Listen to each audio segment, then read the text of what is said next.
Yo, what's going on Team 20? I hope you're all super well. Today is game day, the one I'm looking forward to. I'm chilled out, I'm not in that overly excited mood. I'm feeling like on myself. So we got Dad, where's he gone? He's in here. Mate, I'm gonna quickly speak to you. Any advice for the match? Someone told me to listen to you last week and I might not have. What's your advice for today's game? Stay calm. Yep. Don't try and win the game with every touch. True. When you're doing a one-on-one, bacon and eggs. Did you read what he said? No, what did he say? He said, look at the guy in front of you and make your decision based on that. Yeah. Which is kind of what I said yesterday too. Right. He's a genius, bacon and eggs. Okay, so that's kind of the plan for today.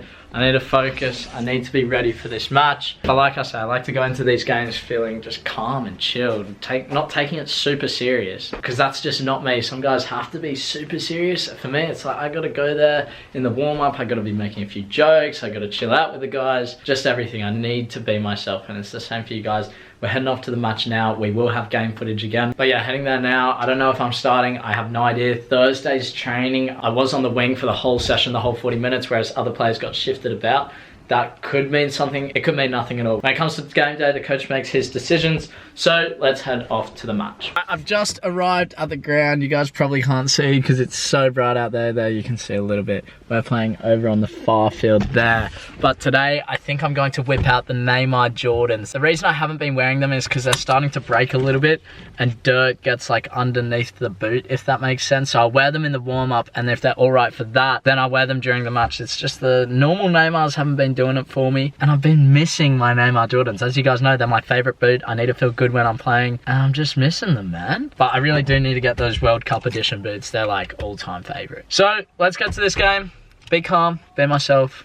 Let's go do it. Before we get into the footage, massive shout out to you 7, 8, 9 guys who came down to the game, supported me. They're on the sidelines doing a few chants. It was absolutely hilarious, good fun, loved it. They're behind me on the first half and in the second half. You'll see them. A group of guys, thank you so much for coming down. One of them even gave me a chocolate milk. Respect to you. Massive shout outs to all you guys. Hope you come down again. If you do want to come down to my games, I will be posting an Instagram photo now each week, the location and time. So if you're on the Northern Beaches or if you're in Sydney, come down, give it a watch, say hi to me, and yeah, look forward to seeing you guys there. Let's get to the footage.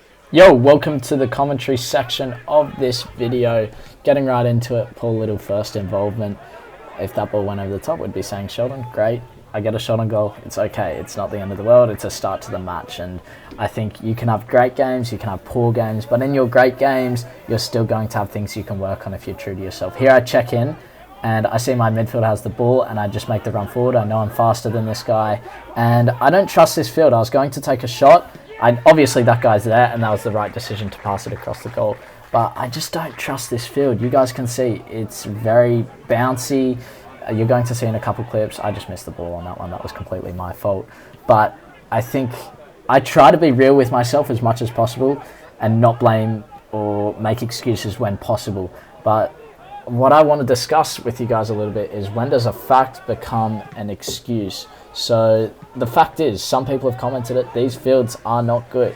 It's the fact. Now, I like to think that an excuse is false, a lie, illogical, it's unverifiable. So for example, that one I slowed it down frame by frame, ball bounced just before I hit it, which caused it to go into the air and make it difficult. Here, you guys have seen me hit that ball with Jay across the field, and look at where it goes. So that one also took another bounce. How can I fix it? Maybe train on this sort of surface more. I'm not sure. It's, I guess I just have to deal with it. I'm not trying to make an excuse, but I'm just trying to state the facts to you guys, because I think some people go, oh yeah, poor pass. Look at that bounce just before he hits it. It's a difficult field to play on, and that's just the fact. So here, this is our second goal off the crossbar and then into the goal. Yeah, I feel like some people mix up my facts and sort of reasonings for excuses. I got hammered by my mentor when I was younger about making excuses. Trust me, that is one thing I really dislike, is excuses. And I try to coach that to all the kids I coach when I do sessions, because it's not something you want in football and in life. It's just not beneficial. So I think there's that fine line between a fact and excuse, and I want you guys to understand that I'm stating facts to you guys. Now, the good old one-stepper. I take this penalty after putting the ball through for that player. Gotta love the one-stepper, eh? Where am I gonna put it? I think most of you know. It's unsavable. It's just, you're not gonna save it. Even he slipped on the ground. He couldn't dive properly. Like, this field is difficult, and it's a challenge, and I love the challenge of it. Here, we break forward with it. I'm breaking down the left wing, and I had to bend my run because I wanted to stay onside. And I look up, I see, man, this goalkeeper's so much on his near post, and just curl it around him. Still got to put the ball in the back of the net, regardless of the opposition. These guys were bottom of the table. We did end up winning 9-0, but regardless of the opposition, you have to put the ball in the back of the net. I'm playing against men. They're opponents. They're real people who are trying to either hurt you or stop you from scoring. So here, fake shot, and then just put it top in. It's unsavable, no matter what team you're playing against. Just got to be real with it.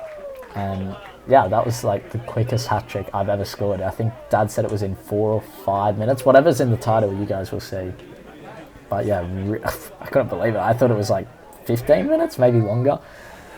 Here, going forward, I don't think this one was a Megs. I think it went around him. I haven't even put it down in slow-mo. Me and that guy weren't quite on the same wavelength with that pass. Yeah, my pass could have been a bit softer, but you could see that he held his run, and we just weren't on the same wavelength. Like I said, my pass could have been softer, but yeah. Here, I overhit this one as well, but I get him into space. Ideally, I would have liked to put that in front of him so he can run onto it and then just hit it first time, like the last shot he had. Recognise that I'm not going to get that ball. And then I see that they're breaking in attack, so I got to sprint back and stop this guy, put a foot out, and then stop him from getting the ball into the box. I'd much rather them have a throw in there than to put the ball in the mixer, and you never know what's going to happen. I'm out on the left wing here. You guys can't quite see me yet. Wait for it. I think, yeah, we put a ball over the top. He controls it. Now I'm out on the left, and then I'm in a 1v1, or somewhat of a 1v1, so I drive at him. Drop my shoulder, and this is a cross where it's just a poor cross. That's one where that's not the ground, that is me, poor cross. I tried to get it across the goal. I needed to get my head up, look at where the players were in the box. The player was at the back stick. I needed to float that cross, and this guy absolutely destroyed him. Man, unlucky with the finish. Last involvement of the first half. Sorry about that. That was my speaker. I see this guy again at the back stick, so this time I did get my head up. And again, we're not quite on the same wavelength. And if he attacks that ball, hits it on the full, probably a goal. So I could have overhit it. Again, there's different things, but I think we just went on the same wavelength. And hopefully, in a week or two, we can start to develop that connection between each other.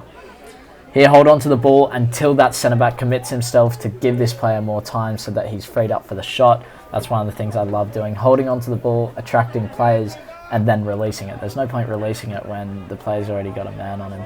I anticipate this one. I think I touched it. I don't know if I megged him, and then I tried to meg this guy. There's not much on. I could have striked it, and then it was an offside goal. So no goal on that one. Not much to say there. Not quite sure what's happening. Oh yeah, is this a free kick? I didn't even get... That was just pure better defending of me. Like, I poked the ball out of him, and he was almost like, wow, you got the ball, and then I got around him and won it. Here, again, this may be something, I'm not sure this is a poor decision or if it's not on the same wavelength. I'm not trying to make excuses. I'm not trying to blame anyone. I feel like with that sort of counter-attack situation, him going forward, I didn't get my head up, so I'll take that blame 100%. I should have looked up and seen, okay, he's not continuing that run, but that's the sort of thing where hopefully in a couple of weeks we can start working better together as a team and develop these sort of connections, and they can understand how I like to play, I can understand how they play, and then we overall become a better team and better players.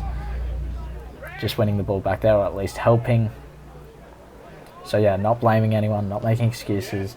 I always look at my game And, you know, there's always things like I could have just overhit it. I should have got my head up. Nice little skill move there. And if you look at the back post just before I hit that, that was so on. But if I actually hit it correctly, I just, yeah, mishit it. Completely my bad. Just, I didn't get close enough to the ball. Here, oh, I love this play. And it finishes off all right.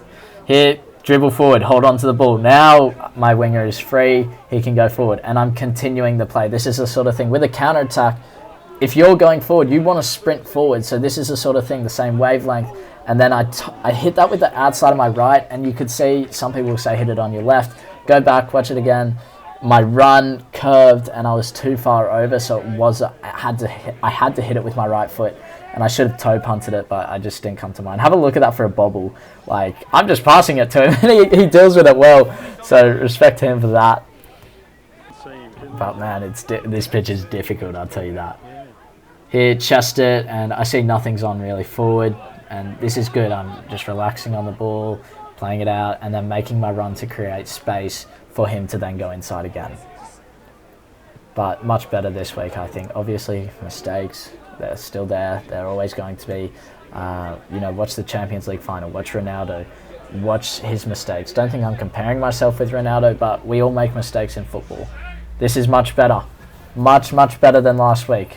And again, they're not the greatest opposition, but you still have to beat the player. And I think this is only going to bring good things in the next weeks. Not sure what's going on. Ball goes in the air. Oh, yeah, I know what's going to happen here. So we go out and we're countering, or somewhat countering, and I just say, okay, yeah, let me get it back here. And then I don't know why I did that. I megged him and then dragged this guy in, toe poked it again to open up space for this guy to shoot. Somewhat lucky, but you know, you have to deal with what's in front of you. And last clip before I see you guys off. Poor little first. Oh, good, really good first touch there. Sorry, make a mistake there trying to take him on. You know, it's 8-0 or something, 7-0. You play differently. Like I say, when it's 1-0, you play differently to when it's 7-0 or 5-0 against you. And yeah, so I was just trying to have a bit of fun, trying to take a few plays on. And that's that. So I hope you guys enjoyed this one.